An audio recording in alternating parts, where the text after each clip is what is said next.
Bonsoir. Bonsoir, ça me fait très plaisir de vous accueillir si nombreux et nombreuses ce soir. L'Assemblée est avant tout féminine, mais il y a quand même quelques messieurs qui sont venus écouter cette conférence. On est très content de cette affluence et de cette mixité. Donc je me présente, je suis Muriel de Saule, je suis directrice du site de Pourtalès et présidente du Collège des directions. Je vous souhaite la bienvenue sur ce site pour une nouvelle conférence des jeudis du RHNE. Le thème de ce soir est souvent un tabou. Contrairement à ce qu'on peut penser, la naissance d'un enfant n'est pas forcément le plus beau jour de la vie d'une femme ou d'un couple. L'accouchement peut être vécu par les mères et leurs partenaires comme une expérience négative, voire traumatique, et ce, indépendamment de la manière dont tout cela s'est déroulé. Un suivi pré- et postnatal est primordial pour prévenir les conséquences d'un accouchement mal vécu. Ainsi, la maternité du RHNE a notamment mis en place un dépistage systématique du risque de dépression postpartum auprès des futures mamans et propose depuis peu un entretien de vécu d'accouchement auprès d'une sage-femme formée spécialement. En 2022, ce sont 3% des jeunes mères qui ont donné naissance à la maternité de Pourtalès qui ont souhaité bénéficier de cette nouvelle consultation. Comment améliorer le vécu de l'accouchement ? Comment prendre en charge les femmes et les couples qui ont fait l'expérience d'une naissance traumatique? Quelles sont les recherches en cours sur cette problématique? Les 3 intervenants de la conférence de ce soir vont répondre à toutes ces questions. Je vous les présente brièvement. Je crois que c'est dans l'ordre d'apparition sur scène. Maxime Aubry, sage-femme cadre au RHNE. Madame Marianne Jacot, psychologue spécialiste en psychothérapie au CNP Enfance et Adolescence, et puis la professeure Antje Horsch, directrice du Lausanne Perinatal Research Group du CHUV.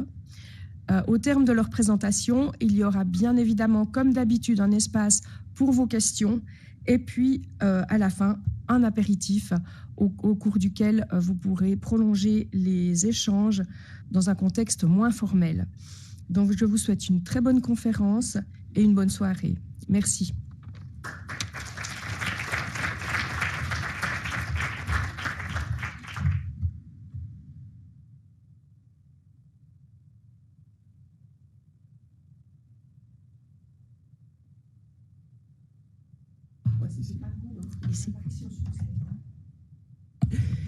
Bonsoir.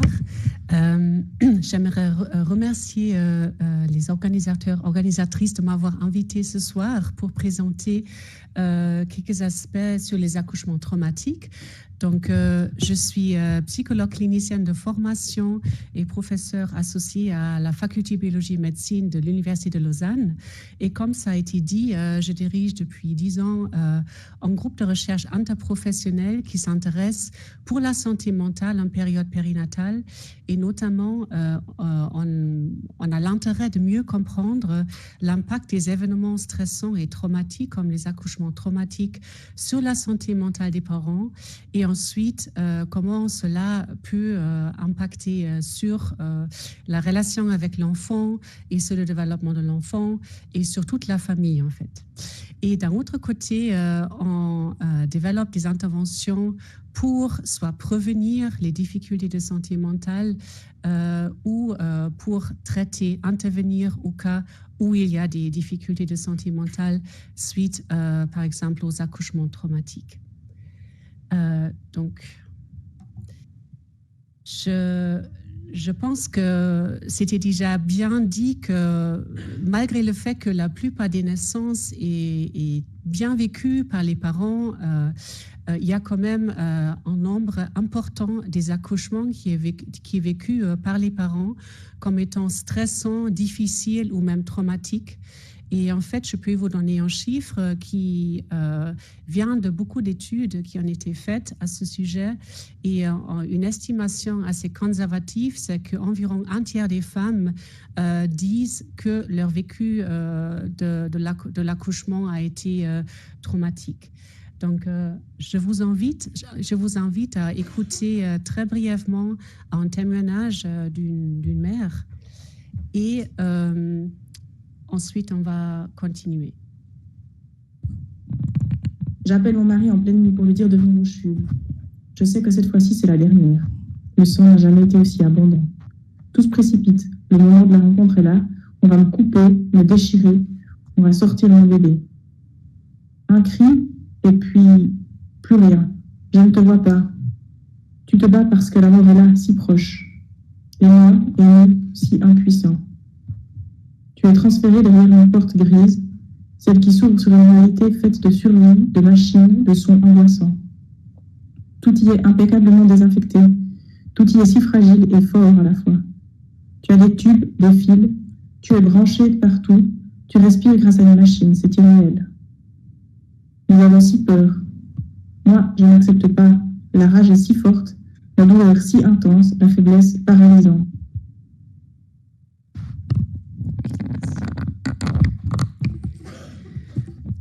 Alors là, vous avez entendu une voix d'une mère, donc un exemple parmi beaucoup d'exemples, et je pense que mes collègues vont donner d'autres exemples ce soir. Le point qui a été déjà fait par Madame avant, c'est que il y a bien des accouchements qui se passent finalement, qui basculent dans des accouchements avec des complications, avec des interventions obstétricales, comme vous avez pu entendre maintenant par rapport à cet exemple de cas. Par contre, je pense le point que j'aimerais de nouveau souligner, en fait, c'est que c'est pas vraiment l'objectivité de la situation obstétricale qui va faire ou qui va déterminer si un accouchement a été vécu comme étant traumatique ou pas. Donc, ça veut dire que même après des accouchements en voix basse, sans intervention obstétricale, on peut aussi après rencontrer des parents qui disent que leur vécu était traumatique. Donc, il y a vraiment, on peut vraiment avoir ce décalage entre, voilà, si on veut dire la sévérité objective d'une situation et le vécu subjectif des parents. Donc, j'aimerais vraiment souligner cela. Et ce décalage ne se fait pas seulement au niveau, par exemple, des parents, mais on peut aussi des fois avoir un décalage entre le vécu des parents et des professionnels. Donc, j'aimerais juste très brièvement mentionner ce soir, sans aller trop en détail à cause du manque de temps, mais on a bien aussi fait des études, par exemple au CHUV, où on a pu montrer que même les sages-femmes, les équipes médico-soignantes peuvent aussi avoir un vécu traumatique des accouchements, voilà, pendant leur travail. Et de nouveau, si, par exemple, un accouchement a été peut-être bien vécu par les parents, c'est pas forcément comme ça le cas pour les professionnels et vice-versa. Voilà, juste pour faire un petit peu le point que cette subjectivité, elle est extrêmement importante. Et c'est pour ça extrêmement important, en fait, de explorer le vécu de chaque couple, de chaque parent après l'accouchement, parce que c'est vraiment très, très individuel. Voilà, j'ai parlé maintenant des accouchements traumatiques. Qu'est-ce que c'est? De quoi s'agit-il? Donc, j'ai mis une définition qui vient d'être publiée. Donc, c'est une définition qui est basée sur un consensus d'experts européens. Donc, une expérience d'interaction et ou événements directs liés à l'accouchement qui ont provoqué des émotions et des réactions de détresse bouleversantes, entraînant des effets négatifs à court et ou à long terme sur la santé et le bien-être. Une autre manière de définir en fait un accouchement traumatique, c'est de reprendre en fait une définition de la American Psychiatric Association. Donc, c'est une définition d'un stresseur traumatique en général, donc pas forcément en lien avec l'accouchement, mais tout autre événement traumatique qui peuvent arriver, comme des accidents, des catastrophes naturelles, la guerre, etc. Et qui parle en fait que pour un événement d'être stressant, d'être traumatique, en fait, on doit percevoir une menace pour sa propre vie ou pour la vie d'une autre personne ou des blessures graves. Et là, effectivement, on peut aussi dire qu'en accouchement, il est défini comme étant traumatique si, comme j'ai dit, des parents, la personne qui était présente pendant l'accouchement a perçu une menace, soit pour la vie de la mère, soit pour la vie de l'enfant. Des fois, c'est aussi les deux, ou des blessures physiques graves ont eu lieu. Donc, c'est aussi une autre manière de définir un accouchement traumatique. Et en fait, on a pu montrer que si on pose la question assez rapidement après l'accouchement aux parents, dans quelle manière est-ce que vous avez perçu une menace pour votre propre vie ou pour la vie de votre partenaire ou pour votre enfant, et si ensuite on les suit et on mesure, par exemple, un mois après, des symptômes de santé mentale, comme par exemple le stress post-traumatique que je vais expliquer dans quelques secondes, on voit très bien que la réponse à ces questions-là peut en fait prédire le développement du stress post-traumatique après. Donc, c'est de nouveau, ça nous montre de nouveau l'importance de ce vécu subjectif qu'il faut absolument explorer après l'accouchement. OK. Ça, c'est juste très brièvement de faire un point. C'était un travail de master de Sebara Gashi en sciences infirmières qui a effectivement exploré ce vécu subjectif de l'accouchement. Et en fait, elle a demandé à chaque personne qui était présente pendant le même accouchement, donc voilà, la mère, le coparent, l'obstétricien et aussi la sage-femme, donc ces 4 personnes. Et voilà, ici, je sais pas comment. Okay.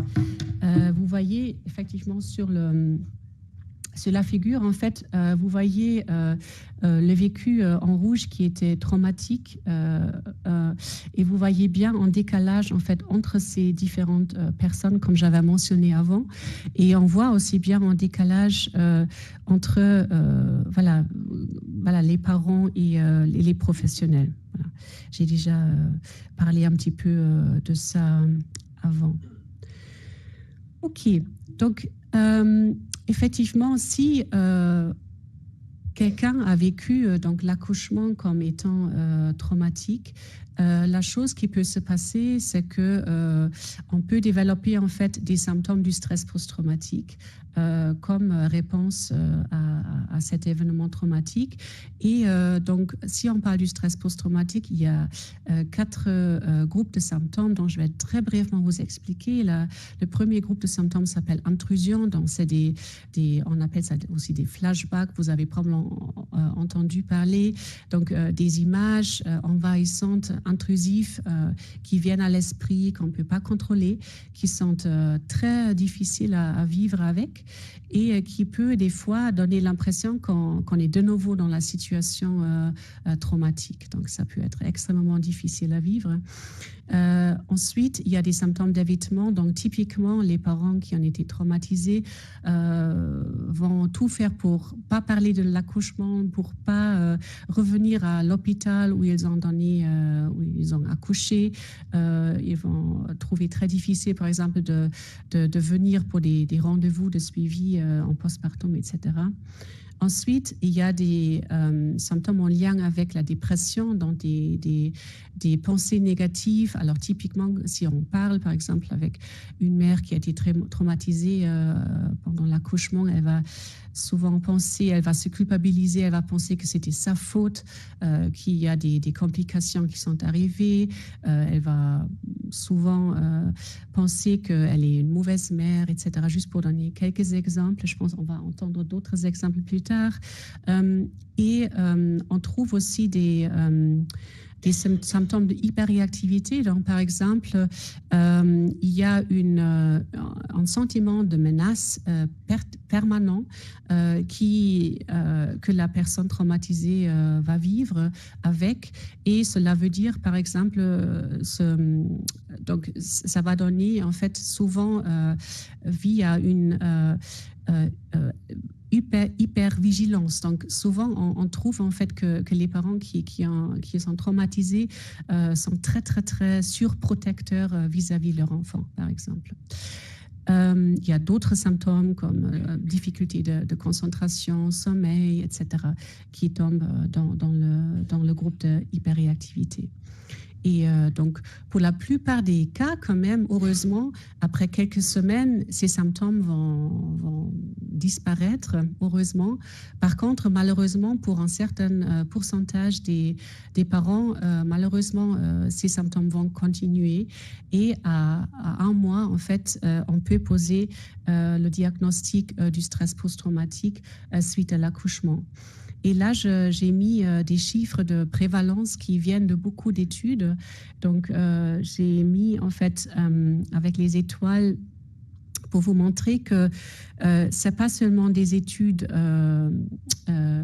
des seules études, mais c'est vraiment des méta-analyses. Donc, ça veut dire que c'est des études qui mettent ensemble, en fait, toutes les connaissances qu'on a et effectivement arrivent à sortir voilà, le taux de prévalence de beaucoup d'études ensemble. Donc là, vous voyez à gauche, effectivement, le taux de prévalence pour les mères et les pères suite aux accouchements sans complications. Et à droite, vous voyez le taux de prévalence beaucoup plus élevé en comparaison. Et cela, c'est après des accouchements avec des complications obstétricales. Donc là, on parle par exemple des césariennes en urgence, des accouchements prématurés, etc. Et quand vous regardez les taux de prévalence pour les pères, on voit bien que c'est pas très... il y a un très grand range entre 0 et 7 et 1 et 67. Donc ça peut paraître très bizarre.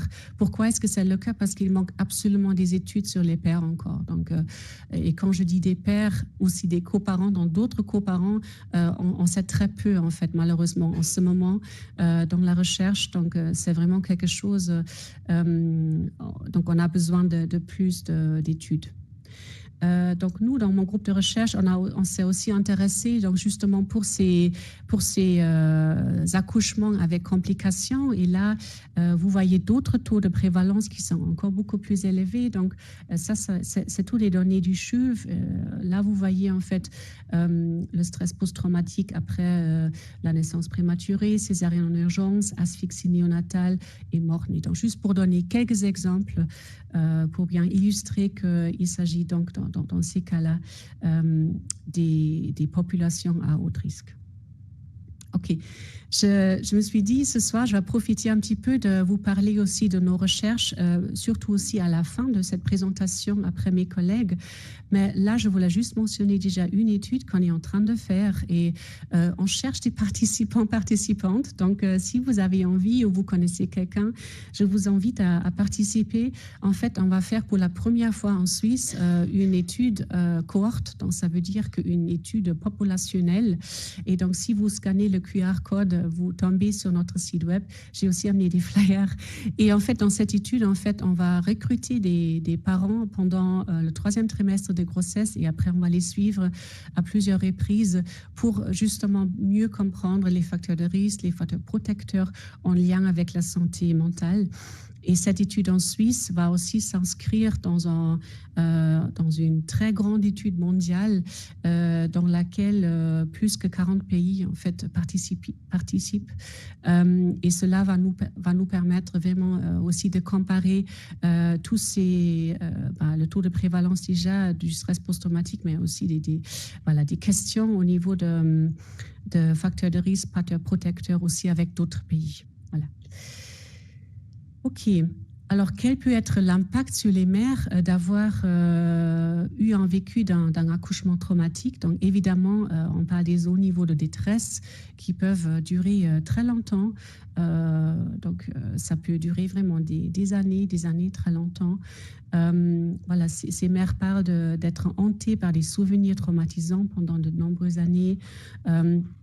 Souvent, on retrouve aussi dans les études qualitatives un sens de perte du sentiment d'identité et de l'estime de soi, notamment en ce qui concerne les compétences en tant que mère. Comme j'ai dit avant, souvent, une mère qui a vécu son accouchement comme étant traumatique, elle va avoir beaucoup de doutes par rapport à ses compétences comme mère.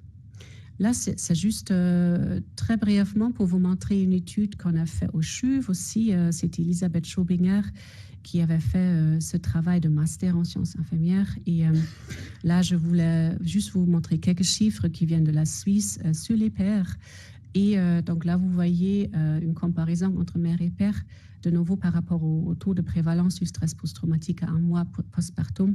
Vous voyez aussi la différence entre voix basse et instrumentée, même si dans notre étude-là, il n'y avait pas une différence significative, mais vous voyez quand même le taux de prévalence, il est plus élevé après des complications.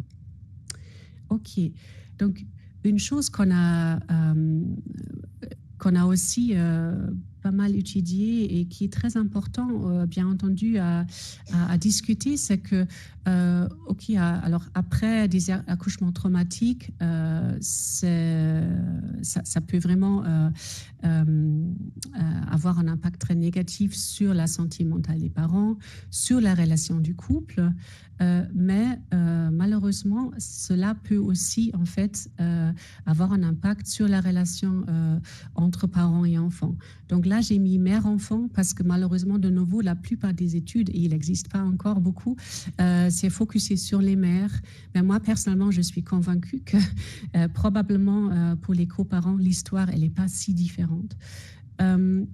Donc, les résultats sont encore inconsistants. Donc, on a fait une revue de toutes les études qui existaient.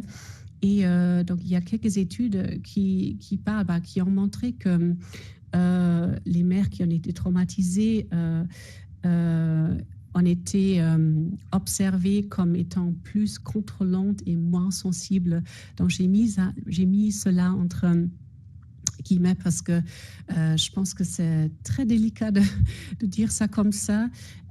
Et moi, personnellement, je ne suis pas encore très convaincue par ces résultats-là. Je pense qu'on ne comprend pas encore très bien comment ça se passe pour les diaques mère-enfant. Mais je pense peut-être une chose que je viens de dire, c'est cette idée de surprotectrice. Donc, on voit effectivement une mère qui est traumatisée, elle a beaucoup de peur pour son enfant et cela peut faire que dans des interactions avec l'enfant, elle se comporte d'une manière pour protéger son enfant.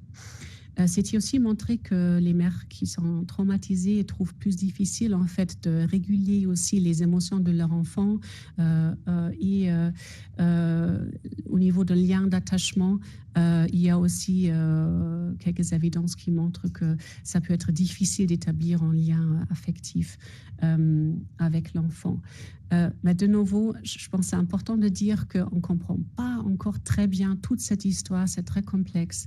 Et je pense que c'est encore à mieux comprendre. Et aussi une autre chose à dire, c'est que même peut-être si les mères ont des difficultés après un accouchement traumatique d'établir un lien, etc., ça ne veut pas dire que ça va rester toujours comme ça. Ça veut dire qu'on peut à tout moment intervenir, on peut à tout moment trouver des solutions pour soutenir les parents dans ces situations-là. Et je pense que vous allez parler de ça tout à l'heure aussi. OK, ça c'était juste une étude qu'on a faite sur les pères. Et donc là, on a regardé effectivement le lien parent-enfant et on a trouvé que les mères qui avaient un stress post-traumatique à 1 mois postpartum ont eu des difficultés effectivement avec le lien avec leur enfant à 3 mois postpartum, mais on n'a pas trouvé la même chose pour les pères. Donc ça, c'est très intéressant. Donc voilà. il y a des similarités, il y a des différences. Donc, comme j'ai dit, c'est très complexe et il faut encore mieux comprendre toute cette histoire. On a aussi commencé à s'intéresser, en fait, OK, quel est l'impact sur l'enfant à plus long terme? Donc, il y a quelques études, de nouveau, pas encore beaucoup, qui se sont intéressées, en fait, pour le développement de l'enfant. Donc, est-ce que si, effectivement, il y a des parents qui sont traumatisés, qui ont des difficultés, peut-être par rapport à leur lien avec l'enfant, comment ça se passe par rapport à différents aspects de développement? Une chose qu'on a trouvée, c'est que les mères qui ont vécu leur accouchement comme étant traumatique ont eu c'était moins probable pour elles d'initier l'allaitement malgré le fait qu'elles voulaient allaiter leur enfant. Donc ça, c'était une chose qu'on a trouvée. L'autre chose qu'on a trouvée, c'est que même les mères qui allaitaient, elles n'ont pas allaité si longtemps comme les mères qui n'étaient pas traumatisées. Donc là, il y a quelque chose qui joue un rôle et on sait que l'allaitement, évidemment, c'est important pour l'enfant. On a trouvé aussi qu'il y avait un impact sur le sommeil de l'enfant. Donc, dans notre étude, les enfants avaient l'âge de 2 ans. Voilà, de nouveau, on a comparé les mères selon leurs symptômes du stress post-traumatique. On a trouvé pour les mères qui ont eu beaucoup de symptômes du stress post-traumatique suite à l'accouchement, ont rapporté beaucoup plus de difficultés de sommeil de leur enfant. Et il y a aussi des collègues en Allemagne qui ont regardé le développement de l'enfant à 2 ans aussi et qui ont trouvé qu'il y avait des difficultés en lien avec le développement socio-émotionnel chez les mères, plutôt chez les mères qui ont eu des symptômes du stress post-traumatique liés à l'accouchement. Mais de nouveau, c'est un champ qui est encore assez nouveau et je pense qu'on a besoin encore de mieux comprendre tout ça. Donc justement, je supervise une doctorante en ce moment, Cella Di Vita, qui fait son doctorat en fait sur cette thématique. Donc on essaie de mieux comprendre encore l'impact en fait des interactions entre mère et son enfant. Et l'impact sur le développement de l'enfant. Donc, de nouveau, j'ai mis le code QR. Donc, si vous avez envie de participer ou vous connaissez quelqu'un qui a un enfant qui a âgé 6 mois, on serait ravis de vous entendre parce que voilà, c'est un projet de recherche qu'on est en train de faire maintenant. Et je crois que c'est la fin de ma partie. Et je reviens un petit peu plus tard. Merci Antje. Je pense que du coup la présentation d'Antje nous montre bien que s'intéresser au vécu d'accouchement des couples, c'est finalement s'intéresser à un problème de santé publique. Moi, l'objectif de ce soir, en fait, je voulais vous montrer ce que le RHNE avait mis en place justement par rapport à cette problématique. D'abord, je vais vous montrer comment on essaye de prévenir les vécus difficiles ou traumatiques au sein du RHNE. Je vais vous montrer en fait diverses interventions qui sont mises en place chez nous. Tout d'abord, on a une consultation de sage-femme conseil. C'est un espace de parole et d'écoute privilégié. Donc, les femmes peuvent venir soit sur leur demande ou alors parfois les sages-femmes indépendantes ou les gynécologues traitants qui suivent les grossesses voient que certains couples peuvent avoir des vulnérabilités et ils vont les adresser auprès de ces sages-femmes conseils qui ont des compétences assez spécifiques en termes d'écoute et de soutien. Il y a à peu près 160 femmes et couples qui ont été suivis en 2022, ce qui montre qu'il y a à peu près, finalement, même un peu plus de 10% des femmes qui sont suivies chez nous qui peuvent bénéficier de cette consultation-là. En moyenne, les femmes vont être vues 2 à 3 fois auprès de notre collègue. Et, on a 2 sages-femmes conseils qui sont formées. Il y en a une 3e qui va bientôt débuter. Ça permet vraiment en fait, de créer un lien de confiance entre l'équipe médico-soignante du RHNE et les couples. Ensuite, Madame Dessol en a parlé lors de son introduction. On a mis en place un dépistage systématique de la dépression, enfin du risque de dépression du postpartum. On utilise l'échelle EPDS. C'est une échelle qui a été validée pour dépister le risque de dépression. Et ce qui est important de comprendre, c'est qu'on ne va pas du tout poser un diagnostic avec cet outil-là. On va poser un risque, ce qui en fait nécessite ensuite un un entretien avec quelqu'un de formé, donc plutôt une psychologue, pour poser le diagnostic. Les femmes qui sont retrouvées avec un EPDS positif, où on se dit finalement, oui, elles ont un risque d'avoir une expérience, une dépression du postpartum, on leur propose d'avoir un contact avec notre collègue Marianne Jacot, qui est pédopsychologue. Et environ 70% des femmes acceptent d'avoir un entretien. Prochainement, on va mettre en place ce qu'on appelle l'entretien prénatal précoce. Donc ça, c'est des consultations qui sont organisées et gérées par les sages-femmes, qui sont ouvertes à toutes les femmes. Tout à l'heure, je vous parlais des sages-femmes conseils. C'est légèrement différent dans le sens où c'est vraiment ouvert à tout le monde, sans forcément qu'il y ait une vulnérabilité préexistante. Ensuite, on a d'autres interventions qui sont menées par les sages-femmes, comme les cours de préparation à la naissance. Alors, souvent, on perçoit les cours de préparation à la naissance comme quelque chose d'assez simple, et puis finalement, on apprend juste à accoucher, mais c'est pas ça. En fait, on s'est aperçu qu'une des principales causes d'un vécu négatif de l'accouchement, c'était le manque d'informations en lien avec celui-ci.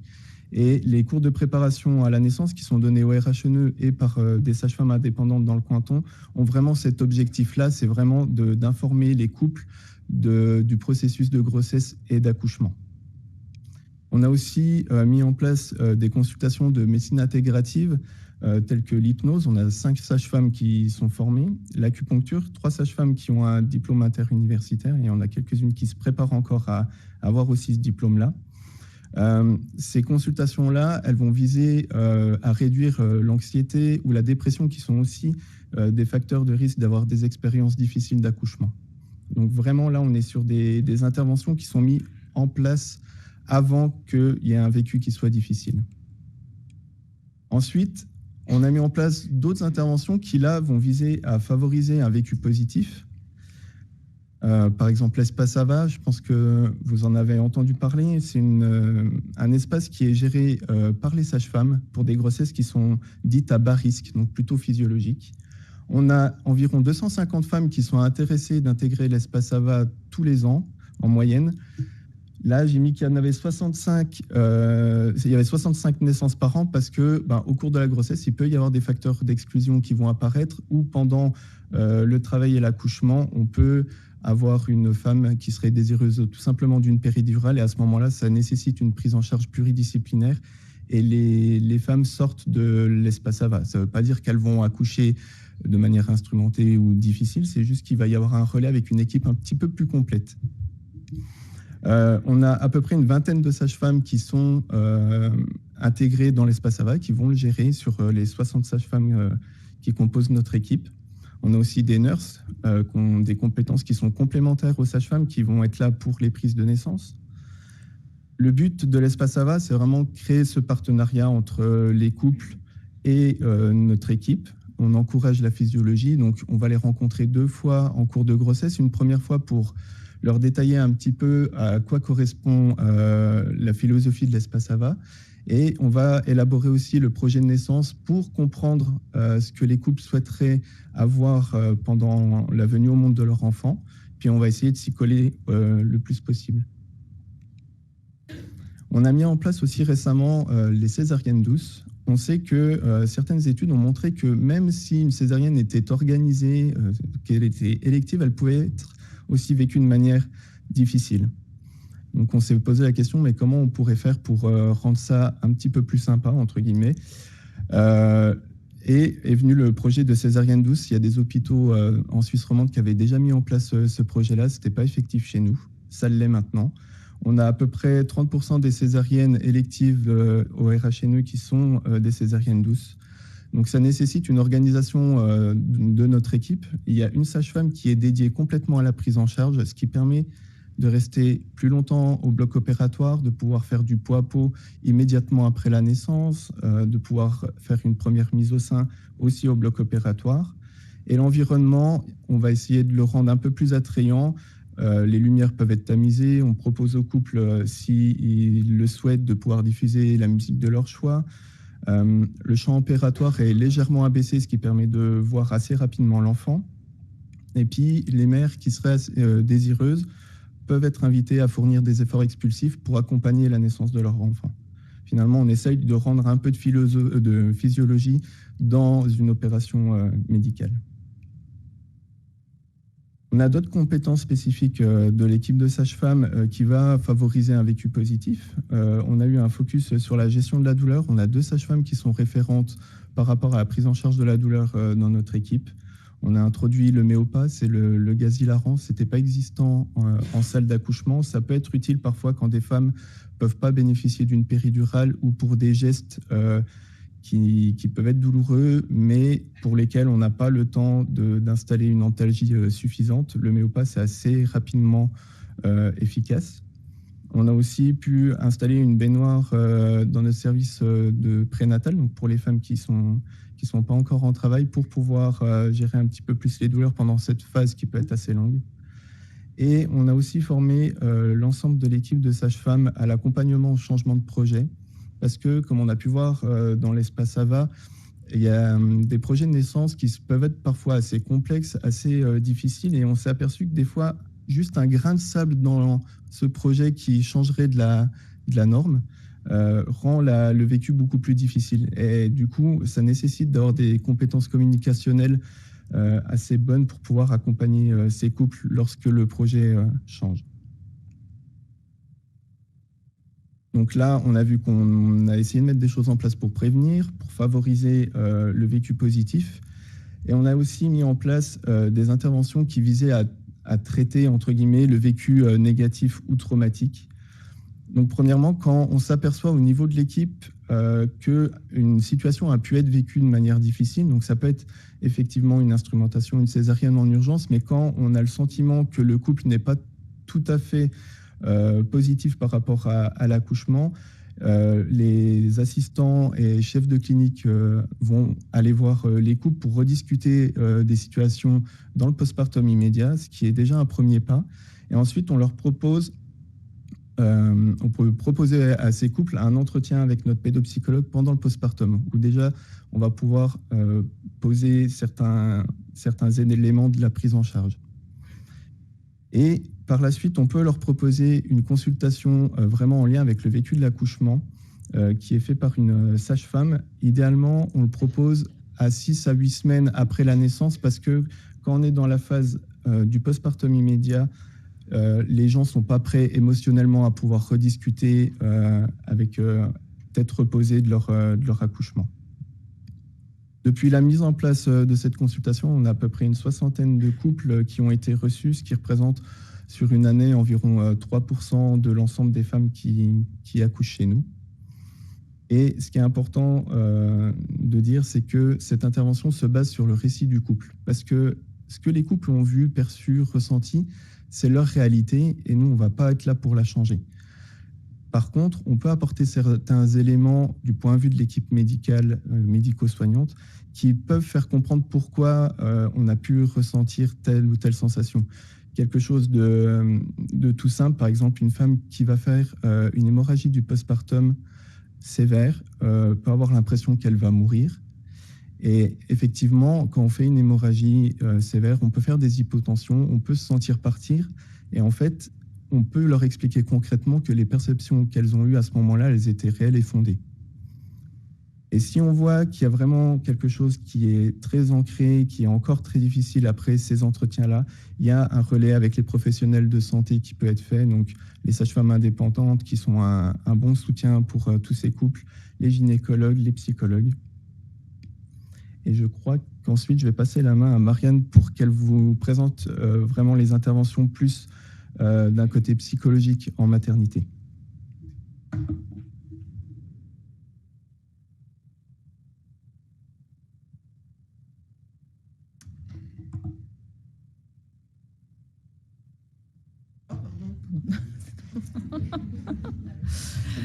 Je suis désolé. C'est bon. Je dis juste ça, en fait, c'est un point assez important, je suis désolé. En fait, tout ce qu'on a mis en place, clairement, ça n'aurait pas été faisable si on n'avait pas une équipe qui était vraiment impliquée dans cette problématique. Et effectivement, il faut qu'on ait des médecins qui soient sensibilisés à ce sujet-là. Donc, on a la chance d'avoir Romina Capoccia, chef de service, qui est très impliquée dans la mise en place de toutes les interventions que j'ai pu vous citer auparavant. On a une pédopsychologue sous le nom de Marianne Jacot qui gère énormément ces interventions qu'elle fait au postpartum et même par la suite. On a une sage-femme qui a une certaine expertise dans l'expérience d'accouchement sur un point de vue clinique et scientifique. On a 2 sages-femmes conseils, bientôt une 3e. Et puis, on a toute une équipe de sages-femmes qui est vraiment sensibilisée sur le sujet. Et puis, encore une fois, je pense que c'est important de montrer tout le lien qu'il y a aussi avec nos confrères, consoeurs à l'externe. Donc, encore une fois, les sages-femmes indépendantes, les gynécologues et puis les équipes de recherche aussi qui font un travail formidable pour faire avancer le sujet. Désolé, je te laisse la main. Voilà, donc l'idée c'était de pouvoir un tout petit peu expliquer mon rôle au sein de la maternité. Donc moi je voulais juste revenir sur, alors ça a déjà été évoqué, hein, mais sur quelques signaux comme ça d'alarme, donc soit pour les soignants en maternité, mais aussi pour l'entourage, parce qu'évidemment qu'une partie de ces symptômes vont se développer un petit peu plus tard. Donc on a, je vais aller assez rapidement parce que ça a déjà été évoqué, une symptomatologie dépressive, des pensées intrusives, des reviviscences de certains moments de l'accouchement, des ruminations, des souvenirs confus de l'accouchement. Certaines patientes parlent aussi de trous noirs, notamment lors d'accouchement quand il y a eu une anesthésie générale. Donc il y a vraiment ce sentiment qu'elles n'ont aucun souvenir et qu'elles ne se rappellent même plus quand elles ont rencontré leur enfant pour la première fois. Ça peut être aussi des représentations négatives que la mère peut avoir concernant ses compétences maternelles, concernant le lien d'attachement qu'elle crée avec son enfant ou même concernant son enfant. Une difficulté à entrer en relation avec l'enfant, une difficulté d'accordage affectif, ça peut être aussi un signal d'alarme important, de l'irritabilité, des troubles du sommeil, des plaintes diffuses, une insatisfaction concernant l'attention ou les soins reçus à la maternité. Donc voilà, donc on voit que ça fait beaucoup de symptômes différents. Et puis ce qui va être difficile aussi parfois dans le fait de les repérer, c'est que les patientes sollicitent encore souvent peu les sages-femmes par rapport à ça. Il y a quand même un sentiment de culpabilité dont on parlait avant. J'y reviendrai aussi tout à l'heure. Et puis, donc tout ça va faire que souvent ça passe un petit peu inaperçu, même si voilà, je trouve que on sent que les sages-femmes sont de plus en plus sensibilisées à tout ça. Alors tous ces symptômes, évidemment, ils peuvent être passagers, se résoudre d'eux-mêmes, ou alors s'installer de façon plus durable. Donc voilà. Voilà, donc par rapport à ça, la question du temps au niveau du traumatisme, donc on peut le découper de la manière suivante, c'est-à-dire que de 3 semaines à 1 mois suivant l'événement potentiellement traumatique, on est dans ce qu'on appelle la phase de vulnérabilité, et puis où là, les personnes peuvent développer un état de stress aigu. De 1 mois à 3 mois, donc là, ça va être un petit peu une phase assez importante dans le sens que ou bien il y aura une résolution de ces symptômes, ou alors ça va justement s'installer et puis là on va pouvoir voir l'émergence d'un état de stress post-traumatique. À savoir qu'on peut aussi avoir un état de stress post-traumatique à émergence tardive après 6 mois, 6 mois après l'accouchement. Si on prend un petit peu ce qui a été pas mal développé maintenant dans ce qu'on appelle l'approche en psychotraumatologie, l'événement traumatique peut être assimilé à une expérience d'apprentissage non terminée ou non intégrée, et ça en lien avec le circuit neuronal qui s'est retrouvé court-circuité lors de l'événement qui était trop chargé émotionnellement. Donc c'est comme si au niveau de la mémoire, l'événement n'a pas pu être pensé au moment où il a été encodé. Et donc, la mémoire n'a pas pu devenir autobiographique et elle reste ce qu'on appelle une mémoire traumatique. Donc, l'événement reste comme non pensé, non intégré à l'histoire de la personne, comme si finalement c'était quelque chose qui existait à l'extérieur d'elle. Donc, ça a été dit, évidemment, que la résolution ou la persistance de cet état de stress aigu dépend d'une multitude de facteurs et que les seuls facteurs obstétricaux ne permettent pas de prédire l'avenir de cet état de stress. Voilà, donc concernant les interventions au sein même de la maternité, donc certaines se font en prépartum, d'autres en postpartum. Donc, je vais commencer par celle en postpartum. Donc, lors d'une intervention auprès de parents ayant vécu un accouchement difficile, comme pour toute intervention qui fait suite à un événement traumatique, la question du sentiment de sécurité est primordiale.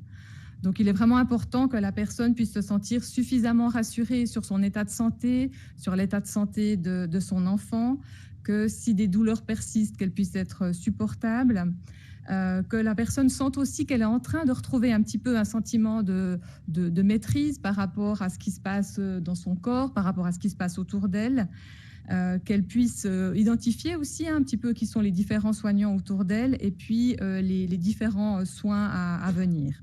Et puis évidemment, à ce moment-là, qu'elle soit aussi d'accord avec le fait de me rencontrer à ce moment-là. Donc tous ces éléments-là, c'est ce qui va contribuer, entre autres, au sentiment de sécurité. Il y a aussi des techniques qui sont appelées des techniques de stabilisation qui sont utiles dans ces moments-là pour permettre, quand on aborde ces questions-là avec les parents, de le faire en s'assurant que les personnes vont rester quand même ancrées dans l'ici et maintenant. Parce que parfois, le risque, c'est quand on aborde un événement qui a été traumatique, c'est que la personne finalement soit se dissocie ou alors soit comme ça, comme replongée dans l'événement. Donc ça, c'est, je trouve, une chance ici à la maternité, c'est que souvent les parents sont avec leur bébé, et le fait pour les parents, par exemple, d'avoir leur bébé dans les bras, d'être en peau à peau, de sentir la chaleur de son enfant, de pouvoir aussi se caler sur sa respiration, ou tout ça, ça donne des éléments au niveau de l'ancrage qui sont importants.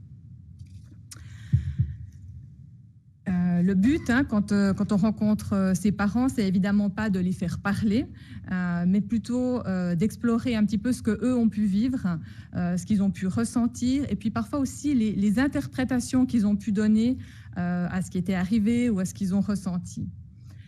Donc, comme on l'a vu, lorsque il y a un vécu traumatique, l'événement n'est pas pensé, n'est pas intégré. Donc, une première intervention, ça peut être déjà de s'assurer que la patiente a compris ce qui s'était passé, et puis d'essayer un petit peu de réunir ces différents éléments et de commencer à en faire un tout plus ou moins cohérent, un tout auquel on va pouvoir donner un sens. Donc, comme ça a été dit par Maxime, ça peut nécessiter une rencontre avec les gynécologues ou les sages-femmes qui étaient présents à l'accouchement. Et puis, c'est aussi le partage des différents vécus. Et ça, c'est toujours un moment assez chargé en émotions quand finalement les parents peuvent se raconter un peu ce que chacun ils ont vécu pendant l'accouchement. Et souvent, les parents sont assez étonnés d'entendre alors ils savent bien qu'ils n'ont pas vécu évidemment exactement la même chose, mais d'entendre que ce qui s'est passé a été vécu ou ressenti parfois très différemment. Et des fois, les mamans sont très touchées d'entendre ce que leur compagnon a pu vivre. Et parfois aussi, certains pères qui ont eu très peur au moment de l'accouchement sont étonnés d'entendre que finalement, la mère, elle, n'a pas eu peur. Parfois, certaines mamans disent « non, moi, je me suis rendu compte de rien et donc, j'ai pas eu peur ». Donc on voit, c'est un petit peu comme un pulse finalement, où on essaierait de réunir les différentes pièces qu'on observerait, auxquelles finalement, mais qu'on observerait de différents points de vue avant d'essayer de les mettre ensemble. Avec les parents, moi je parle aussi souvent un peu du récit que chacun va pouvoir se faire, donc que chacun des parents va pouvoir se faire par rapport à cet accouchement, mais aussi le récit qu'ils vont pouvoir faire à leur enfant. Comment est-ce qu'ils vont pouvoir lui raconter sa naissance, ce qui va nécessiter une mise en commun de ce qu'eux ont vécu. Alors évidemment que ce n'est pas quelque chose qu'ils vont pouvoir faire dans le postpartum immédiat, mais de se dire qu'à un moment donné, cet événement pourra être pensé, pourra être intégré à leur histoire et pourra être partagé. Dans les accouchements qui ont été difficiles, très souvent, les mères évoquent un sentiment d'échec va très souvent de pair avec un sentiment d'incompétence. Je n'ai pas réussi à accoucher de mon enfant, je n'ai pas pu accoucher par voie basse, je n'ai pas réussi à supporter la douleur. Et souvent, il y a un sentiment aussi de non-fiabilité chez les mères. Elles ont le sentiment que c'est comme si leur corps n'avait pas été fiable. Donc ça, c'est aussi quelque chose qui se retrouve après quand on les revoit des semaines, voire des mois plus tard. Ça, c'est quelque chose qui peut rester, ce sentiment que mon corps n'est pas fiable, je ne peux pas lui faire confiance. Donc comment est-ce que moi, je peux me faire confiance, notamment aussi en tant que maman. Et je pense que ça a aussi un impact sur tout ce dont vous parliez par rapport à l'hypervigilance. On voit aussi d'ailleurs comment certaines femmes qui ont eu à un certain moment peur de mourir pendant l'accouchement ont eu en tout cas cette sensation et qui parfois l'associent à une douleur ou à une sensation. Elles vont développer par la suite un état un peu d'hypervigilance par rapport à la survenue de cette sensation. Donc elles vont être très très attentives à ce qu'elles ressentent pour être sûres qu'elles ne vont pas à nouveau avoir mal à la tête ou avoir telle douleur qu'elles avaient associée à une angoisse très importante. Je trouve que c'est quelque chose qu'on retrouve aussi plus tard quand on rencontre les parents avec leurs enfants dans les mois, voire parfois dans les années suivantes. Ce sentiment d'avoir été incompétente, certaines mamans le disent très bien, mais dès la naissance, déjà à la naissance de mon enfant, j'ai pas réussi à aller au bout de mon accouchement. Une maman me racontait, par exemple, donc elle accouchait par voie basse et pendant l'accouchement, une césarienne en urgence a été décidée.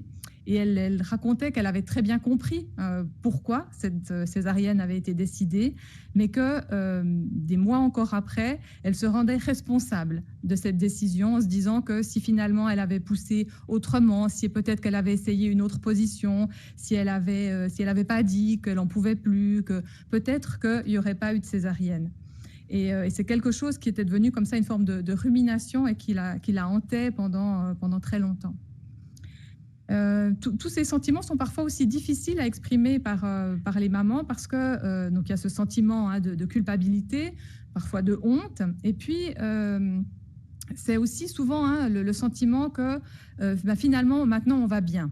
Je vais bien, mon enfant va bien. Donc pourquoi est-ce que je ressens encore parfois de la tristesse ou de l'anxiété, ou je devrais au contraire être reconnaissante, être heureuse.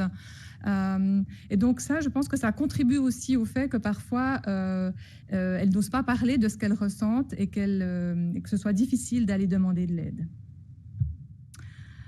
Donc voilà, donc on voit que dans cet entretien comme ça, dans le postpartum immédiat, il y a ce besoin parfois de redérouler un petit peu ce fil de l'accouchement et puis d'essayer d'intégrer un peu les différents points de vue et différentes lectures de ce qui s'est passé. Cet entretien permet aussi de pouvoir venir normaliser ou légitimer certaines sensations ou certains symptômes. Ou c'est pas leur réaction qui est anormale, ou c'est pas qu'elles sont en train de développer un trouble psychique, mais c'est bien qu'elles ont vécu quelque chose qui était extraordinaire et qui les a débordées. Et la même chose, je reprends aussi souvent parfois, parce que des fois certaines patientes sont un petit peu étonnées quand on leur propose de voir une psychologue, et de reprendre aussi que c'est pas parce que les sages-femmes suspectent un trouble psychique ou quelque chose de cet ordre-là, mais bien parce qu'elles ont été soumises à quelque chose, encore une fois, qui les a débordées et qui peut avoir des conséquences ensuite sur comment elles se sentent et sur leur fonctionnement. Lors de ce premier entretien, il est évidemment aussi question de la mobilisation des ressources de la personne, donc de voir un petit peu quel est le soutien au niveau de l'entourage, les ressources habituelles de la personne, mais également les ressources externes auxquelles il est possible de faire appel. Et les pères, donc évidemment on l'a vu, ils sont concernés par un risque de vécu traumatique. Un papa me racontait encore récemment combien ça avait été compliqué pour lui pendant l'accouchement. Il expliquait très bien comment à la fois il était là pour accompagner sa compagne, pour essayer de la rassurer. Et puis à un moment donné, il s'était rendu compte quand même qu'il se passait quelque chose, que d'abord il n'y avait que 2 sages-femmes dans la salle d'accouchement, puis tout d'un coup il y avait 8 personnes, et qu'il s'était dit que lui, sa mission, c'était d'essayer d'entendre ce que les soignants étaient en train de se dire, mais de le faire sans avoir l'air inquiet pour ne pas inquiéter son épouse. Et puis, petit à petit, il expliquait comment il s'était senti complètement dépassé, débordé, et puis ensuite envahi par un très fort sentiment d'impuissance quand il avait eu peur pour sa femme et pour son enfant. Et ça, c'est quelque chose qui revient assez souvent dans les récits des pères, ce sentiment d'impuissance, soit face à la souffrance vécue par leur compagne, ou alors face à la peur de perdre parfois donc, ou sa compagne ou son enfant. Et que ça, c'est évidemment quelque chose qui est potentiellement traumatique. Il est aussi courant parfois d'entendre les papas, après l'accouchement, dire « Non, mais maintenant, moi, ça va, je gère, occupez-vous de ma compagne ». Et je pense qu'ils se sentent parfois encore moins légitimes que les mères pour demander de l'aide ou pour exprimer ce qu'ils ont vécu. Donc, je pense que c'est vraiment important qu'on ne les oublie pas. Voilà, donc maintenant, je vais aller dans le prépartum. Donc, comment prévenir certains... non, c'est pas ça. Comment prévenir certains vécus traumatiques? Donc, on a vu, il y a beaucoup de facteurs qui peuvent intervenir dans le développement d'un vécu traumatique, dont notamment la dépression du péripartum et les antécédents de trauma, notamment d'abus sexuels. Alors, je ne vais pas revenir sur ce qui a été mis en place par rapport au dépistage de la dépression du péripartum. Par contre, concernant la question des antécédents d'abus sexuels, on sait que c'est quelque chose qui peut être ravivé lors d'un accouchement. Et donc, quand c'est quelque chose dont les sages-femmes ont connaissance, elles peuvent aborder aussi l'accouchement de façon un peu différente.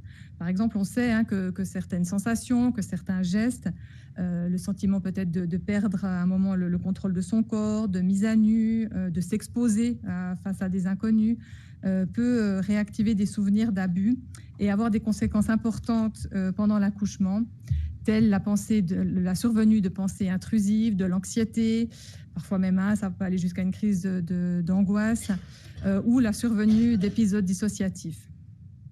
Certains blocages pendant le travail semblent aussi directement en rapport avec le passé sexuel traumatique de la patiente. Donc tout ça, ça va avoir pour conséquence que pendant l'accouchement, la femme peut vraiment se détacher de son corps. Et puis cette sensation-là, elle peut l'habiter aussi même après la naissance. Et on sait que ça peut possiblement avoir des conséquences sur l'instauration des liens précoces mère-enfant. Certaines patientes vont avoir aussi après, par exemple, des difficultés à allaiter ou une impossibilité à confier l'enfant au père, développer une hypervigilance anxieuse ou la peur de voir certains traumatismes se répéter.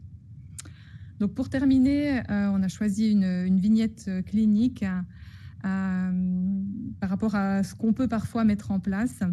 Donc, il s'agit d'une jeune femme qui attend son 2e enfant et puis qui, lors de son rendez-vous à 34 semaines avec une sage-femme, lui évoque le fait que depuis quelques semaines, elle repense à un trauma qu'elle a vécu il y a plusieurs années, dont elle n'a jamais parlé. Et puis, voilà, elle n'y pensait plus depuis très longtemps et puis c'est quelque chose qui l'habite à nouveau. Et voilà, donc elle explique ça à la sage-femme, mais elle lui dit aussi « je veux pas en parler maintenant ». Et donc la sage-femme respecte ce que la patiente lui dit, mais entend aussi que là, il y a quelque chose d'important. Et donc elle lui propose un entretien psychologique que la patiente accepte. Et donc lors du premier entretien avec cette patiente, elle va assez rapidement raconter donc, ce qu'elle a vécu, à savoir de graves abus sexuels. Et puis, elle raconte comment, pendant sa première grossesse, c'est quelque chose auquel elle n'a pas du tout repensé. Elle dit qu'elle n'avait absolument aucune appréhension de l'accouchement, que l'accouchement s'est très bien passé. Et puis, en parlant quand même, elle réalise qu'en fait, pendant ce premier accouchement, elle s'était complètement détachée de tout ce qu'elle pouvait ressentir. Donc donc là, lors de cette deuxième grossesse, c'est un autre tableau clinique qu'elle présente. Donc il y a beaucoup d'anxiété chez la patiente. Elle est très, très inquiète par rapport à l'accouchement à venir. Il y a même des angoisses de mort assez importantes par rapport à cet accouchement. Et puis, elle s'inquiète aussi de comment elle va pouvoir entrer en lien avec son enfant, donc, qui sera un garçon. Et elle a très peur aussi de le rejeter au moment de la naissance. Et donc, on va se mettre d'accord pour un second entretien et où on va essayer vraiment d'aborder tout ce dont elle pourrait avoir besoin pour vivre différemment cet accouchement. Et donc là, elle dit que finalement, elle s'est souvenue que pendant le premier accouchement, c'était les touchés vaginaux qui avaient déclenché comme ça des épisodes dissociatifs. Et puis, donc, on va pouvoir construire un petit peu avec elle ce qui pourrait l'aider. Et puis, elle avait aussi beaucoup besoin d'être rassurée sur le fait qu'on n'allait rien lui imposer par rapport à son fils juste après la naissance. Donc, elle ne serait pas obligée de l'avoir tout de suite en peau à peau, qu'elle pourrait être accompagnée aussi au niveau des soins. Et donc ça, ensuite, ça s'est construit avec l'équipe de la maternité par rapport à ce qui était possible, à ce qui pouvait lui être proposé. Et donc, elle a pu entendre il y aurait que le strict minimum de touchés vaginaux, que dans la mesure du possible, il y aurait le moins de personnes présentes dans la salle d'accouchement, que ces personnes feraient encore plus attention que d'habitude peut-être à se présenter, à expliquer les gestes qui allaient être pratiqués, et puis qu'elle pourrait être ensuite accompagnée à son rythme par rapport à la rencontre avec son fils. Donc tout ça, ça a déjà permis de faire diminuer l'anxiété qu'elle présentait avant l'accouchement. Et puis, donc moi, je l'ai revue ensuite après son accouchement, 1 ou 2 jours après. Et puis voilà, donc quand je suis arrivée dans la chambre, j'ai trouvé madame qui était avec son fils dans les bras, très souriante, et puis qui me raconte qu'elle a eu j'ai l'impression de dire passé un bon moment à cet accouchement, que c'était quelque chose où elle s'est constamment sentie en lien avec ses sensations, donc il n'y a eu aucune dissociation pendant l'accouchement, et que finalement, à sa grande surprise, dès la naissance de l'enfant, elle a eu envie de le prendre sur elle. Et puis, les sages-femmes confirment que c'est une maman qui s'occupe très bien de son fils. Et donc voilà, donc je trouvais intéressant de voir comment finalement ces quelques aménagements, et puis je pense qu'on veut dire le simple fait qu'elle ait pu faire l'expérience, cette patiente, d'avoir été entendue d'abord par la sage-femme, par ensuite l'équipe de la maternité, et qu'elle a pu faire cette expérience que finalement ce qu'elle ressentait, c'était quelque chose qui était partageable et entendable, et ça lui a permis donc de vivre un accouchement sécure et non stressant. Voilà. Je repasse la parole.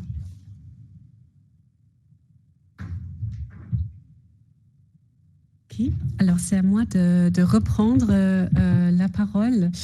Et donc, Maxime m'a demandé en fait de parler un petit peu plus de la recherche, en fait, la recherche des projets qui sont en cours. Vu le temps passé, je vais essayer de raccourcir un petit peu, si je peux.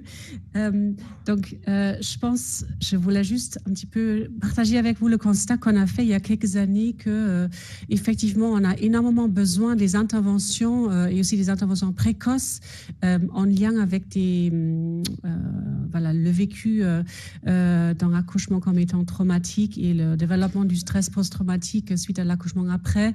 Donc, il n'existe pas à ce stade, malheureusement, des interventions qui sont basées sur des preuves. Je voulais partager ça avec vous. Donc, voici, avec mon équipe de recherche, on est en train de travailler sur plusieurs choses en même temps. Donc, je ne vais pas aller trop en détail maintenant, mais juste pour vous montrer un petit peu les choses qui se font localement à Lausanne en ce moment. Donc, Donc, vous voyez un petit peu le fil de temps. Donc, on travaille en grossesse, accouchement, postpartum précoce et aussi postpartum un petit peu plus long. Et voilà, je vais vous montrer quelques exemples assez rapidement. Donc, on commence avec quelques projets en cours par rapport à la grossesse. Et c'est le projet de mémoire, en fait, de Maxime. Donc, j'ai eu beaucoup de plaisir à le superviser ensemble avec la professeure de la Bruce. Et en fait, Maxime a pu développer en fait une matrice pondérée des facteurs de risque pour une expérience négative de l'accouchement. Donc, c'est magnifique ce résultat de son travail de mémoire et on espère maintenant ensuite de pouvoir le tester dans la clinique et de l'implémenter d'une manière routine, on espère, pour effectivement déjà identifier des parents qui déjà pendant la grossesse ont des difficultés, des facteurs de risque et pour pouvoir en fait ouvrir une discussion et pouvoir peut-être déjà amener de l'aide. Ça, c'est un autre projet en train avec Anne-Sylvie Diezé, qui est doctorante dans mon équipe. Et en fait, le but de son doctorat, c'est effectivement de co-construire. Donc, co-construire, ça veut dire après, avec les parents, avec les professionnels, un outil pour discuter des attentes et des risques liés à l'accouchement. Donc, elle fait 3 études. Je ne vais pas aller en détail, mais juste pour brièvement dire que je n'ai pas eu l'occasion d'en parler aujourd'hui, mais on sait très bien que tous les futurs parents ont des attentes en lien avec l'accouchement à venir. Et donc, c'était brièvement déjà mentionné par Maxime avant que donc un projet de naissance qui est discuté ensemble avec les sages-femmes est très aidant. Et donc, on aimerait effectivement développer un outil qui peut être implémenté dans la routine clinique pour discuter justement ces attentes, aussi trouver une manière de discuter quand même aussi des risques, parce qu'on a reçu le feedback dans une étude qu'on vient de finir qui disait que les parents disaient en fait, ok, les cours de préparation à la naissance, c'est très bien, mais en fait, c'était pas du tout en lien avec mon vécu. Moi, j'ai eu absolument d'autres... mon vécu, il était assez en décalage avec les informations qu'on a reçues. Donc, on est en train d'essayer de développer quelque chose qui, on espère, va être plus en lien avec la réalité déjà et avec les attentes individuelles des parents qui viennent. Donc justement, c'était l'étude que je viens de mentionner, ça fait partie d'un doctorat de Valérie Avignon dans mon équipe qui est sage-femme au CHUV. Donc, on a fait une étude rétrospective où on a contacté beaucoup de mères qui venaient d'accoucher au CHUV. Et en fait, on a trouvé que... Donc, on s'est intéressé, est-ce que d'avoir fait des cours de préparation à la naissance, est-ce que ça aidait en fait avec leur vécu de l'accouchement et aussi, est-ce que peut-être c'était...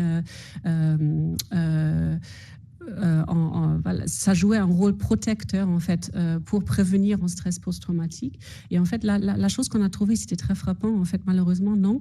En fait, les femmes qui avaient fait des cours de préparation à la naissance, en fait, avaient une expérience, un vécu d'accouchement moins bon.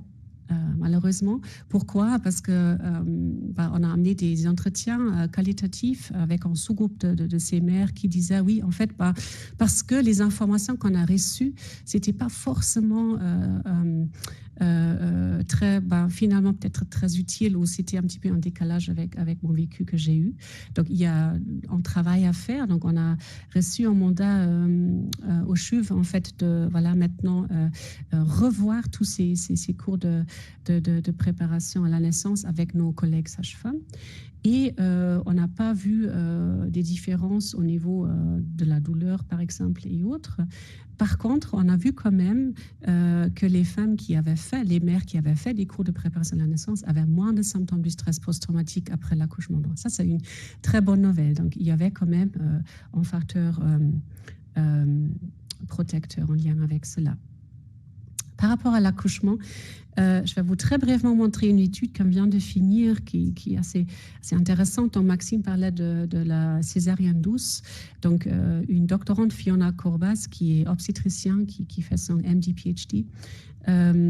Avec elle, donc on a en fait testé un outil qui permettait en fait d'être utilisé pendant une césarienne où la peau à peau avec le bébé n'était pas faisable parce qu'en fait souvent les parents, surtout les mères, disent que c'est très douloureux d'être séparé de l'enfant après la naissance du bébé quand la mère doit encore rester en salle d'opération pour des interventions. Et donc, la chose qu'on a fait, simplement, on a utilisé ces lunettes de réalité virtuelle qui permettaient à la mère qui était toujours dans la salle d'opération, en fait, de suivre l'enfant. Donc, l'enfant, il était amené à côté, il y avait des interventions, il y avait la caméra qui suivait le nouveau-né et en fait, la mère, elle était immersée, en fait, avec l'enfant dans la salle à côté. J'espère que j'ai bien expliqué cela. OK, très bien. Et voilà, on est en train de regarder maintenant les résultats, mais il semble que c'était vraiment très bien vécu par des mères qui ont aimé cette intervention. On a pu montrer que ça améliore le vécu de l'accouchement et ça peut aussi prévenir des difficultés au niveau de santé mentale après. OK, par rapport au postpartum précoce, donc ça, je pense, je vais malheureusement devoir laisser pour l'instant, il n'y a pas le temps de bien expliquer cela, mais une autre doctorante, Elisabeth Schaubinger, en ce moment, qui s'intéresse en fait pour les besoins des parents au niveau du soutien professionnel en postpartum. Donc, quand les parents sont toujours à l'hôpital, et dans une première étude, on a bien pu montrer que les besoins des pères et des mères, des coparents diffèrent assez. Et les pères nous disent ils veulent absolument être impliqués dans les soins et que le focus devrait être encore beaucoup plus fort aussi sur les deux parents. Voilà. Ça, c'est une autre doctorante en ce moment qui s'intéresse en fait pour l'expérience des familles chinoises migrantes en Suisse. Et on essaie mieux comprendre en fait leur expérience ici en Suisse au niveau de l'accouchement et des besoins que ces familles ont et comment est-ce qu'on peut au mieux préparer en fait les professionnels pour encore mieux répondre à ces besoins. Et ça, c'est quelque chose sur lequel on travaille aussi en ce moment. Comme j'avais dit avant, de poser ces deux questions. Avez-vous pensé que votre vie était en danger ou que la vie de votre bébé était en danger? De poser ces questions assez rapidement après l'accouchement peut en fait réduire le stress post-traumatique après jusqu'à 6 mois en postpartum. En fait, c'est assez impressionnant, je trouve.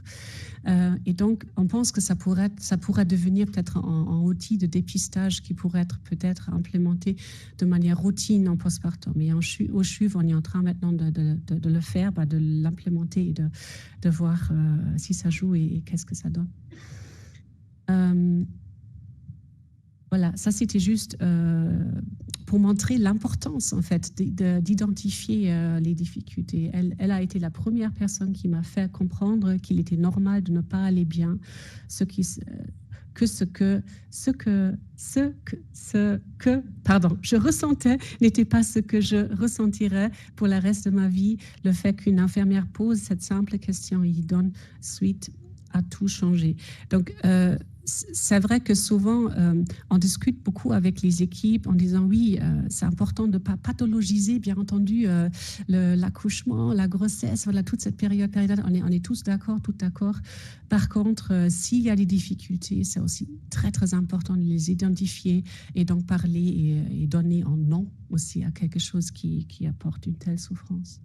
Par rapport au postpartum, donc on est en train de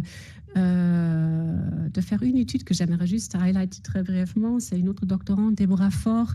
Donc nous avons pendant quelques années, en fait, travaillé sur une très brève intervention qui dure, donc c'est en fait un jeu ordinateur Tetris qui, j'ai pas le temps maintenant d'aller en détail malheureusement, mais on a pu montrer que cette intervention qui dure 15 minutes, si on fait cette intervention très rapidement après, par exemple, une césarienne en urgence, cela peut prévenir en fait le développement des intrusions traumatiques et ensuite aussi le développement du stress post-traumatique. Et maintenant, on est en train de tester cette intervention bref pour traiter le stress post-traumatique. Et donc, on a fait une première étude qui a bien montré que les femmes qui ont eu un stress post-traumatique même pendant des années et des années, qui sont venues une fois à l'hôpital et qui ont fait cette intervention bref, en fait, on a pu montrer que les symptômes du stress post-traumatique sont disparus. Donc, c'est très, très encourageant. Donc, maintenant, on est en train de faire une très grande étude avec beaucoup de femmes. Donc, de nouveau, si vous connaissez quelqu'un, une mère qui a des difficultés de stress post-traumatique, ben, il y a le QR code et il y a aussi un flyer. Donc, c'est quelque chose qu'on est en train de faire maintenant. OK. Donc, pour je pense, finir cette partie recherche, j'espère que j'ai très, très brièvement pu vous montrer qu'il y a plein de choses qu'on peut faire, en fait, et il y a des solutions aussi des fois assez peut-être simples. On peut implémenter dans la clinique. C'est vrai qu'une collaboration étroite entre les chercheurs, chercheuses et les cliniciens est très, très important. Et moi, personnellement, j'ai la chance au CHUV d'avoir un partenariat académique clinique avec le département femmes et enfants.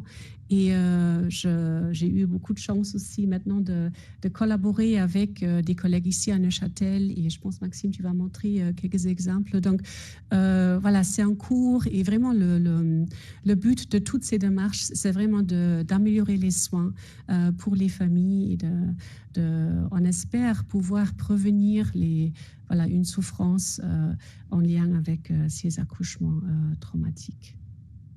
Et juste encore pour finir, je pense que j'avais dit au début l'importance d'explorer en fait le vécu de chacun, chacune après l'accouchement. On ne peut jamais assumer que ça s'est bien passé juste parce qu'il n'y avait pas d'intervention, par exemple pendant l'accouchement obstétrical ou pas complication. Et moi, je voulais en fait proposer une question qui est très simple. Donc, au lieu de dire tout s'est bien passé, madame, donc une question qu'on entend souvent, peut-être de dire plutôt racontez-moi votre accouchement. Et vraiment ouvrir la conversation avec tes parents et écouter en fait comment ça s'est passé en fait pour ces personnes. Donc là, c'est mon merveilleux groupe de recherche à Lausanne et je remercie toutes ces personnes pour leur travail important et je laisse la parole à Maxime. Faire vraiment très rapide parce que je crois qu'on a un petit peu dépassé le temps. En fait, là, c'est une slide pour vous montrer aussi que le RHNE participe à l'activité de recherche. On a une recherche qui va bientôt débuter sur le thème des violences obstétricales où en fait l'équipe de recherche va essayer d'explorer les discours des différents acteurs en fait dans cette problématique. Les violences obstétricales, c'est un sujet qui est beaucoup plus large que les vécus traumatiques. Ça englobe beaucoup plus de choses. Pour comprendre les besoins de soutien des professionnels envers les parents, le RHNE participe au recrutement des patientes. Pour l'intervention brève dont Antje a parlé, qui concerne l'utilisation du Tetris, l'étude est multicentrique et le RHNE sera un des sites de recherche. Le développement de l'outil de dépistage du risque d'expérience négative d'accouchement, c'était mon travail de master. Et puis prochainement, on envisage d'évaluer la prise en charge de l'espace AVA et les consultations qui ont un lien avec le vécu d'accouchement. Je vous dis merci. On est là pour répondre à vos questions.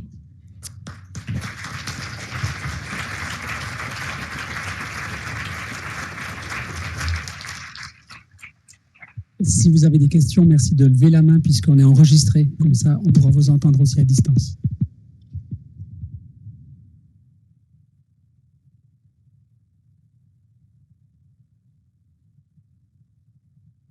Bonsoir, merci d'abord pour le travail, les présentations. J'avais une petite question peut-être pour professeur Horsch, si en ce qui concerne les interventions pour les pères ou les futurs pères, qu'est-ce qui se fait, qu'est-ce qui peut se mettre en place en prépartum ou en postpartum? Merci pour cette question qui est vraiment très juste. Je suis en train maintenant d'écrire une soumission de fonds, en fait, pour faire ça, pour aussi tester les interventions pour les pères et pour d'autres coparents. Donc, on inclut les pères dans plein d'études, en fait, mais par rapport aux interventions qu'on a testées jusqu'à maintenant, ce n'était pas le cas. Donc, c'est vraiment quelque chose qu'on doit améliorer et on doit les inclure, bien entendu. Donc, ça, c'est au niveau de recherche. Je ne sais pas si mes collègues veulent parler par rapport à la clinique.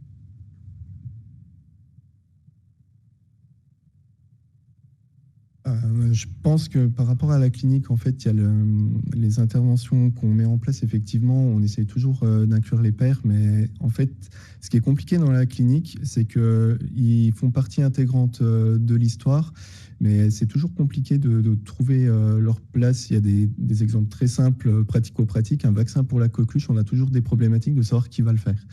Et finalement, c'est assez difficile de les intégrer dans les interventions. Mais par exemple, les entretiens de vécu d'accouchement, effectivement, les pères peuvent venir, ils sont invités à le faire. Il y a même eu, pour l'instant, j'ai eu un seul cas, un père qui est venu seul.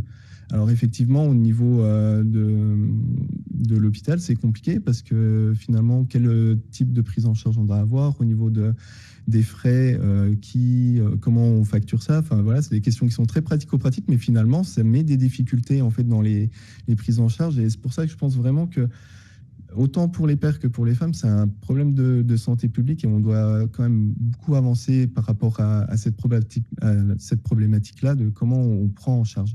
Et quand on aura des réponses évidentes sur comment on peut faire pour prendre en charge, on pourra aussi mettre en place des interventions en lien avec ça.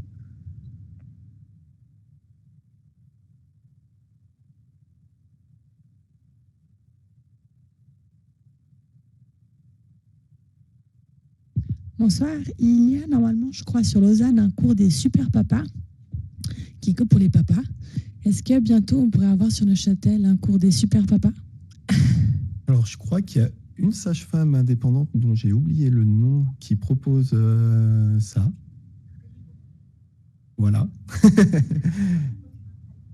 C'est en post-natal. Alors, en prépartum, je n'ai pas connaissance.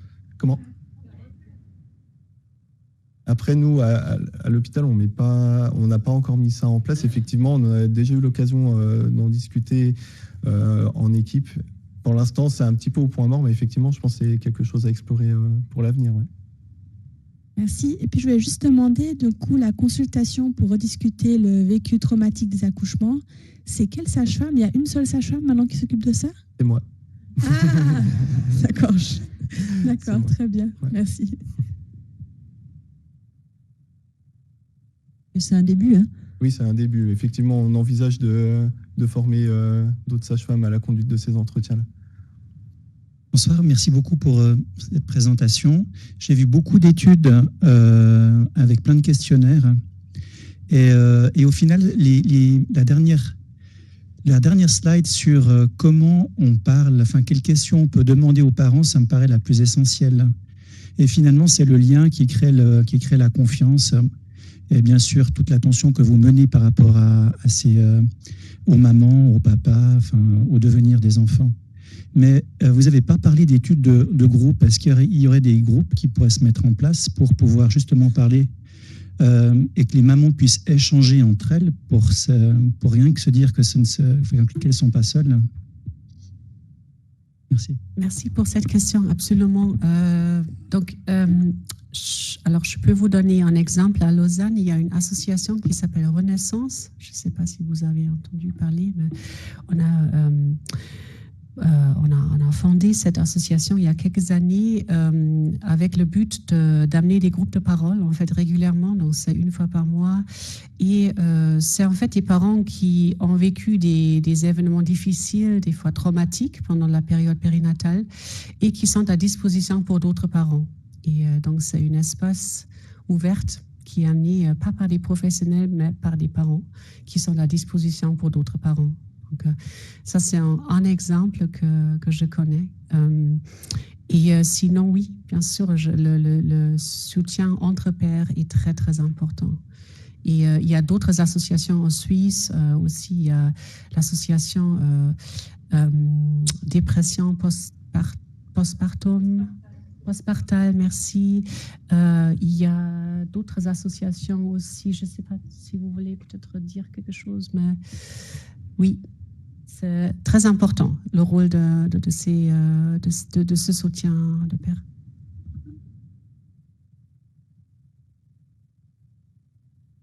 Attendez. C'est pour Maxime. Donc là, Lucas te pose la question, tu lui dis oui, si c'est le père qui vient tout seul, on ne sait pas comment facturer. Comment vous facturez pour les femmes qui viennent vous consulter après pour le débriefing? Alors, je vais être honnête avec toi, c'est assez compliqué cette question de facturation, surtout, enfin, pour ma part, d'un point de vue éthique.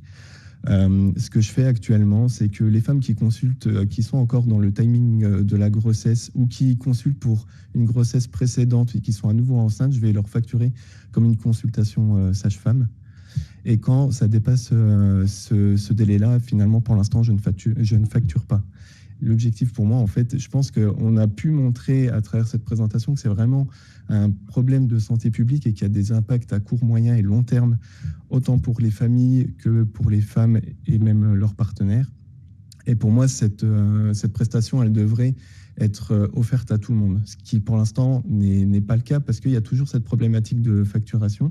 Et j'ai eu plusieurs femmes qui m'ont posé la question avant de venir comment ça allait se passer. Et du coup, je pense qu'on en loupe un bon nombre qui pourraient bénéficier de ces entretiens-là. Merci pour la question. Vas-y. Par rapport à ce que tu dis, par rapport à la question de santé publique, moi je pense que même au-delà de ça, ça fait maintenant pas mal d'années que je travaille aussi avec des jeunes enfants et on voit aussi l'impact sur le développement chez les enfants. Et donc je pense que si ces problématiques-là pouvaient être prises en charge rapidement, je pense que ça éviterait quand même aussi quand même un certain nombre de difficultés, et notamment de difficultés dans le développement des enfants.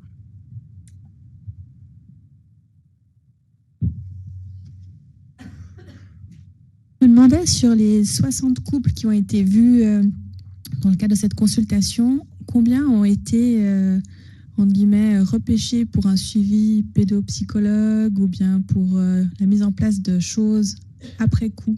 Parce que finalement, c'était, voilà, c'est très compliqué, puis finalement multifactoriel, et puis il y aurait besoin de pas juste une consultation isolée, mais un suivi, ou bien est-ce que vous avez revu certains couples? Parce que le temps, il y a toujours un cadre de consultation qui est limité. Et parfois, voilà, quand on dit racontez-moi votre accouchement, ça peut prendre long. Je suis plutôt d'accord. Je dois dire qu'il y a certaines... Je prévois toujours une plage horaire de 2 heures pour ces entretiens-là. Des fois, au bout d'1 heure et demie, on n'a toujours pas parlé de l'accouchement, finalement. Parce qu'effectivement, il y a plein d'autres problématiques. En fait, c'est vraiment un travail pluridisciplinaire parce que je peux avoir des femmes qui ont été vues premièrement par Marianne, qui me sont adressées ensuite pour un complément avec plus un abord clinique. L'inverse existe aussi. Il y a certaines femmes et couples qui sont venus consulter et puis c'était au moment où il y avait une étude pilote qui était menée par Antioche. C'est justement sur les interventions qui visent à réduire les intrusions post-traumatiques. Donc j'ai pu proposer à certaines femmes d'aller recevoir l'intervention par la suite. Et ce qu'on a fait aussi, on a créé un document avec Marianne Jacot en collaboration où on a listé les ressources en cas d'événements difficiles qui étaient disponibles dans le canton. Donc généralement, c'est un document qui est remis à la fin de la consultation où il y a le listing, c'est très large, hein, il y a mes consultations, il y a des références de psychologues qui sont formés en traumatologie, il y a même les physiothérapeutes, parce qu'il peut y avoir des fois une image corporelle qui peut être lésée par rapport à un accouchement difficile. Donc on a essayé de voir un petit peu large sur les différents intervenants dans ces situations et puis on leur redonne la liste en fin de consultation généralement. Comme un réseau finalement. Oui, exactement. Je pense qu'il mériterait d'être développé ce réseau.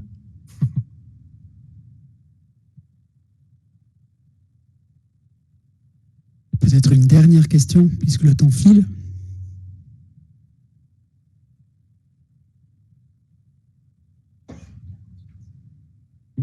Ce n'est pas le cas. Oui. Je peux me juste permettre de dire au CHUV, on a une consultation depuis plus qu'une année qui est amenée donc par des sages-femmes, et si c'est voulu pour des cas spécifiques, aussi des fois en duo avec les obstétriciens. Et donc on a évalué en fait cette consultation, pardon. Donc on est en train de regarder maintenant les données, mais la chose qui se montre tout de suite, c'est en fait la satisfaction, elle est très très grande de la part des parents, et comme Maxime a dit aussi, on invite aussi les deux parents de venir. Et en fait, on a pu aussi montrer, on fait un suivi encore à 6 mois postpartum, on a pu montrer très bien en fait une diminution des symptômes de dépression et de stress post-traumatique. Donc en fait, la chose en fait, c'est que c'est Valentine Annen, la sage-femme qui amène ces consultations au CHUV, et en fait, avec elle, on a installé un système qui fait qu'on fait un dépistage en fait pour la dépression et le stress post-traumatique quand les parents viennent au rendez-vous. Donc, elle a déjà les valeurs elle connaît déjà un petit peu les difficultés avant que les parents arrivent. Donc, elle peut déjà adapter la consultation selon ça. Et comme Maxime vient de dire, donc pendant la consultation, le vécu de l'accouchement est discuté, aussi le dossier est revu, toutes les questions peuvent être posées, tous les faits médicaux, etc. peuvent être discutés ensemble. Et ensuite, effectivement, il y a un réseau qui est recommandé exactement comme Maxime a dit. Donc, la bonne nouvelle que je peux dire, on a pu déjà voir que ça a vraiment un impact très, très positif. Donc, je peux qu'encourager cet hôpital aussi à continuer avec cette démarche qui devrait, comme tu dis aussi, être vraiment à disposition pour toutes les parents qui ont accouché. Je pense que c'est très important d'avoir ça comme accès vraiment pour tous les parents, et pas seulement pour certains parents qui sont sélectionnés, si on veut dire ça comme ça. Merci beaucoup. Alors, avant de passer à l'apéritif à côté, je vous demanderai d'applaudir les intervenants du soir, et vous pouvez continuer la discussion.